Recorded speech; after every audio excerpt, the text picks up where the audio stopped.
Good afternoon and welcome back to Living on a UK State Pension. My name's Tanya, I'm 68 years old, and for the next 14 weeks I'm going to be living on my UK State Pension and saving my civil service pension to put back some much needed money into my savings from my renovation overspend and furniture. I'm just jumped on just to add one thing to my shopping, which will follow, but this one thing I think is particularly important after reading the article that I read at the weekend. And these aspirin, they're only the small dose ones because they didn't have the bigger dose. 300 milligrams is your normal dose. These are the daily ones, but it didn't matter. It's just to make sure that I've got some in the house. I hope I never have to use them. But after reading an article about heart attacks in one of the newspapers over the weekend, in particular women's heart attacks, which are actually different to a man. The symptoms are different. Most men get the severe chest pain to the left-hand side. The urge to go to the toilet follows. That's why so many victims of heart attacks are found in the bathroom, unfortunately, because they feel the urge they need to go to the loo. And whereas women, it's more subtle. It's the indigestion, slight indigestion to the throat and, the esophagus around here, and not feeling right. That's all lots of women were saying they just didn't feel right. And this is how it went on. And one woman described the whole thing that happened to her in there. And she actually had the forethought, before ringing the ambulance, she took an aspirin. She actually took an aspirin because this can save your life. It's starting to thin your blood before you get to the hospital. So she took that. She rang the paramedics or rang 999 to get an ambulance out, and she went and unlocked her front door so that they didn't have to break in. And that saved her life, and therefore she was able to write this article. So I spent £1 on aspirin. I will get the other sort as well as a backup.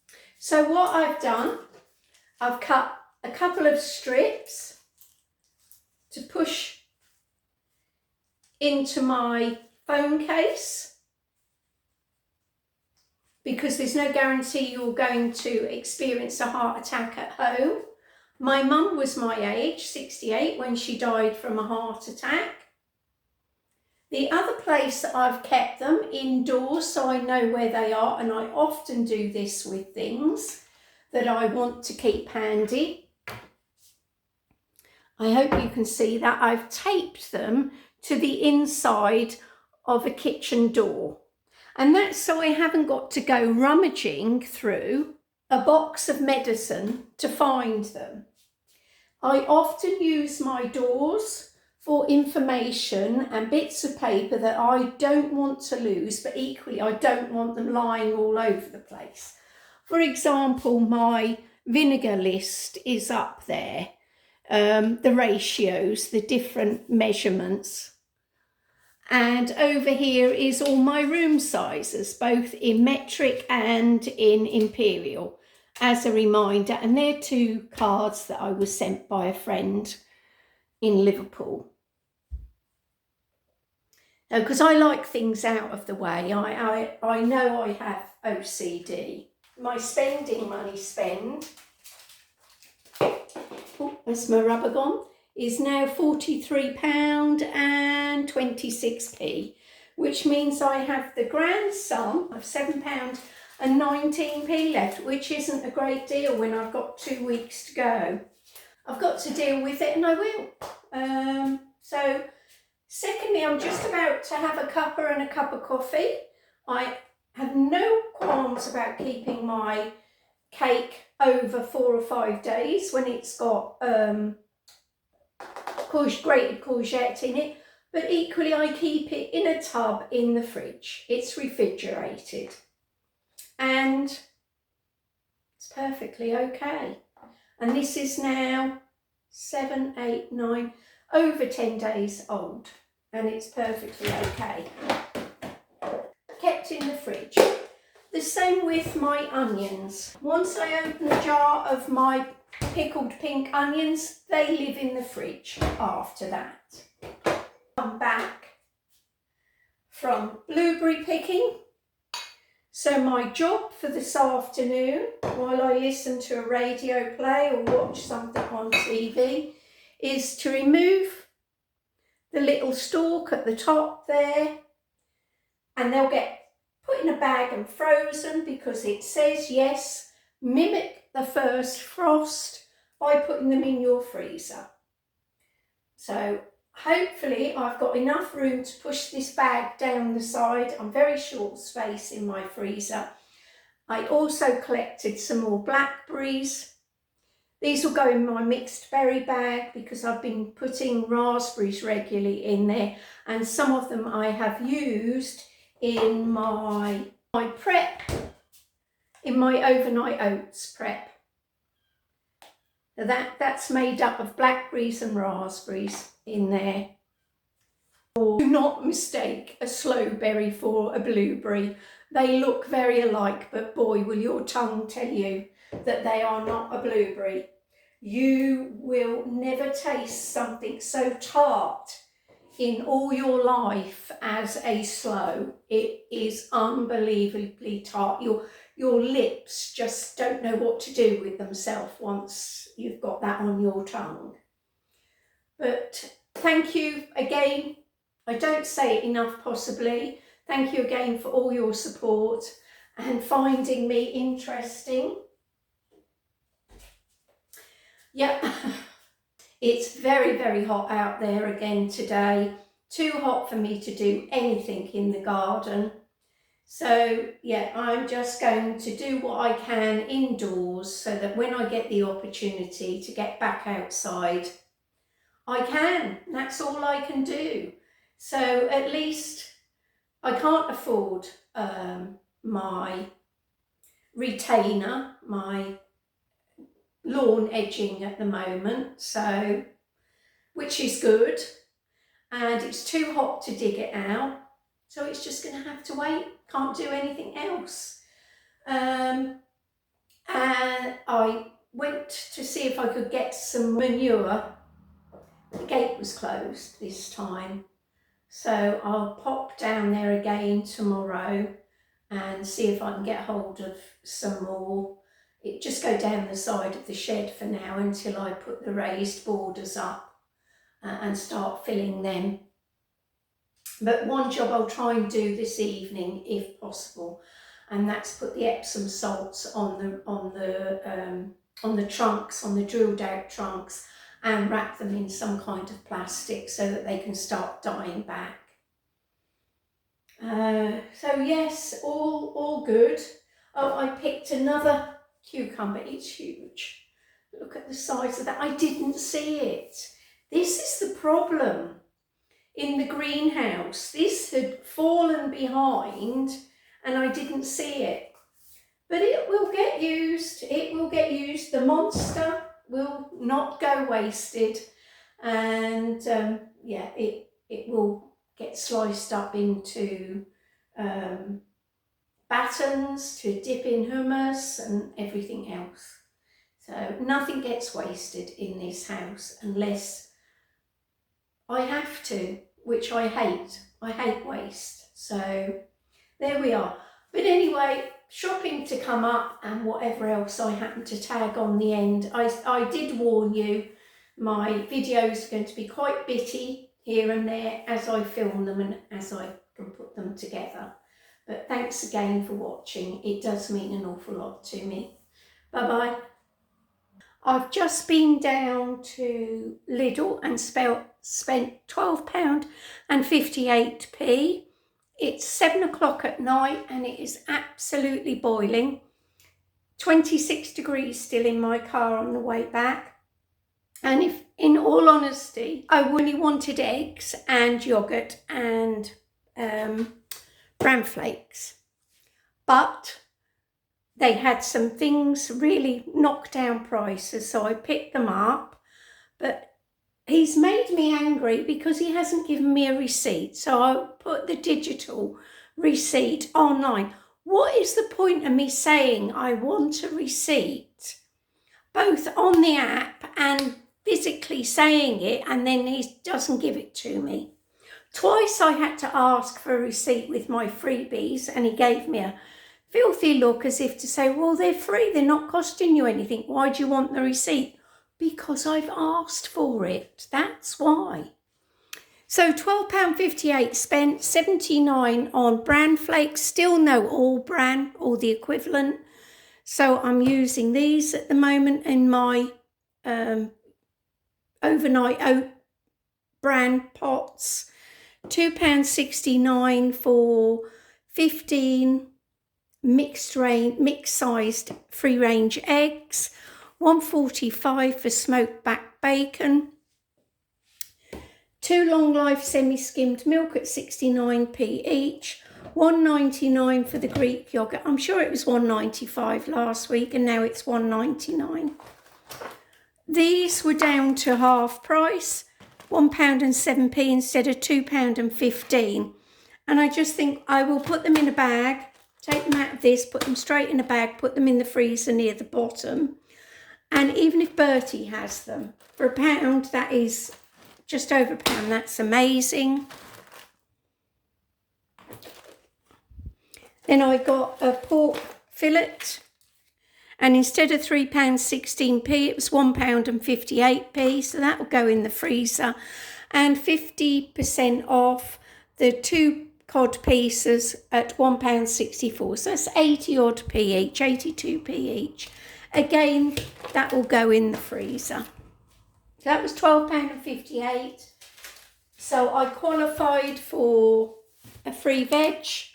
So I got cooked beetroot because it's got an exceptionally good date on it, 7th of November. I can always pickle it. And an apple turnover. I've got one in the freezer. This one I'll keep out. I'll cut in half. And they're the 2 freebies. There you go. One was the free bakery and the other the Coupon Plus reward. Right, I've just bagged up the courgettes that I grated earlier and got all the water out of, and they can go in the freezer now. I have put the pork, the chicken, and what else? And the cod in there. There's enough room for this, but I am on a ban from buying anything now till I use some more meals up out of the freezer. Right, I've just added, sorry, the microwave's going. Switch it off for a second. I've just added the £12.48 to my list so far this month. I've spent a total of £59.99, which means I've got £13.10 left for the next 2 weeks. But my freezer is full, my cupboards are full to bursting, and my garden is full to bursting as well. So I'm not in the least bit worried. Good morning. Last night I answered an Olio app because there was absolutely loads of bread products on there. I'll put some of the clips up on screen from the advert, and that was an hour later. And this morning there was so much left that the lady has put it on Facebook. Now, when I turned up at the doorstep, I'd asked for a loaf and a serene loaf as well, a banana serene loaf, both free on Olio, which is an app in the UK that distributes free food that would normally be thrown away from a supermarket, which is an excellent idea. Bearing in mind, she said she had 20 of these loaves, 20. She still had 12 this morning.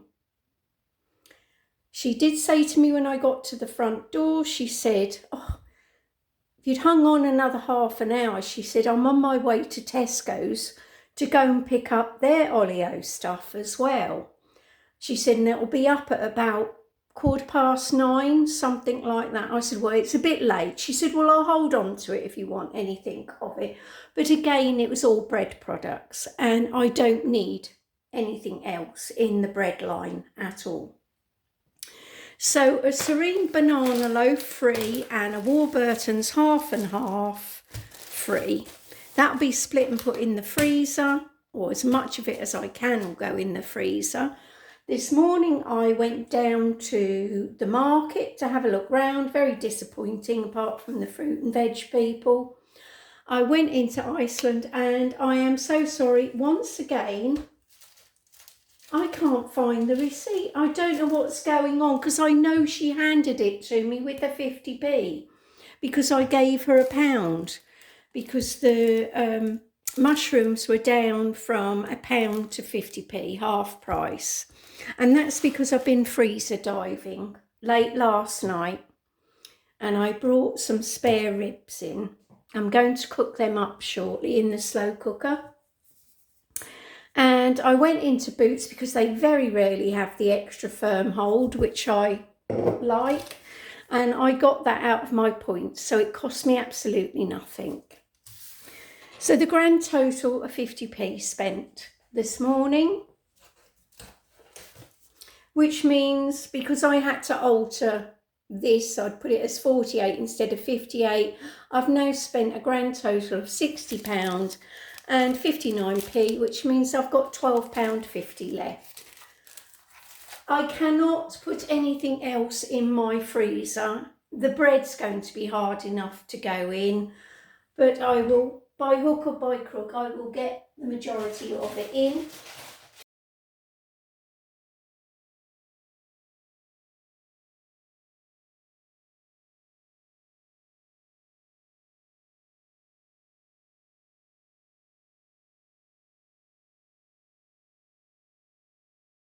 Got these pork ribs out of the freezer last night. They are from before Christmas. They should have been £5.59, and I paid £2.80 for them.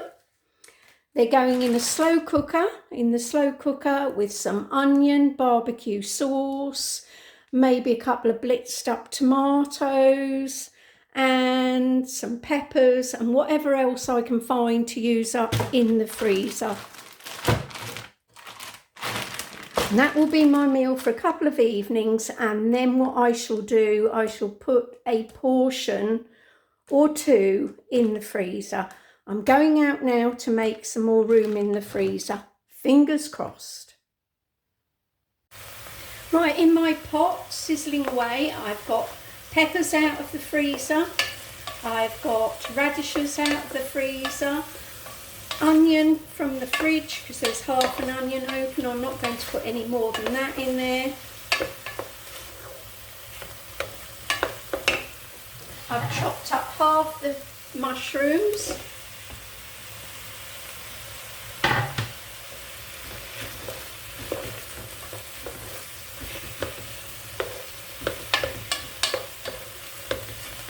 Years ago, you used to be able to get a home-fried barbecue sauce, and it was lovely. And I know Asda used to do one. I don't know if they still do it. I can't remember what it was called. Was it called Philadelphia? Which was a barbecue-based sauce. But you've got to be careful, because they tend to be loaded with sugar, unfortunately.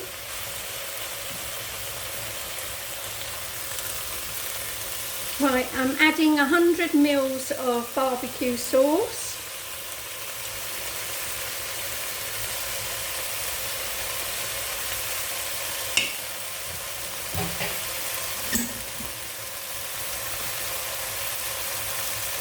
Mils of water.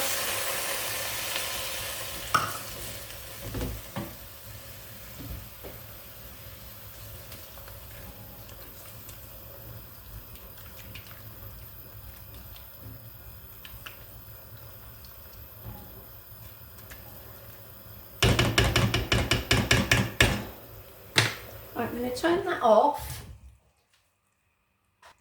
1 chicken stock cube. So I want this eventually to get really lovely and thick. I may add a little bit more water to start with, so that during the cooking process I can ladle it over the ribs itself. Right.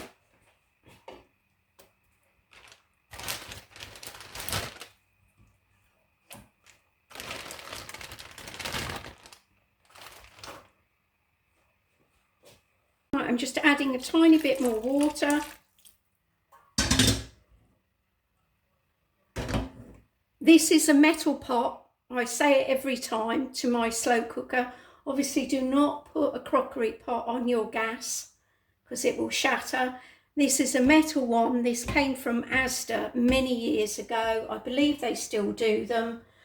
It just means that you can cook some of the food first before you put it in the slow cooker mechanism, the base.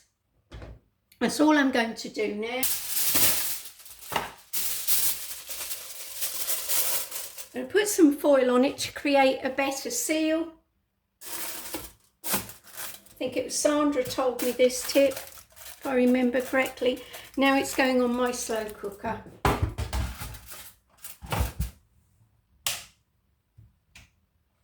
There we are. Gone on my slow cooker. I've put it on high. Put it on high for now. Keep an eye on it and I'll keep basting it. I'll set my alarm for an hour and I'll baste it again because I want it to be almost like a dry roast. And the thing is, with the metal slow cooker, you do lose a lot more moisture out of your meals. I think it cooks at a little bit higher temperature because it's a better conductor of heat. This is a portion. It made 3 portions and that was only because I couldn't resist and I pulled 2 of the sections off because it was falling off the bone. Oh my goodness. I remember why I love spare ribs, but they can be expensive to buy. But the sauce is lovely. Yes, there's a bit of fat because this is cold now, but no other fat added to it. And yeah, I'm really looking forward to having this as a meal. So for my £2 something, I got 3 good meals out of it.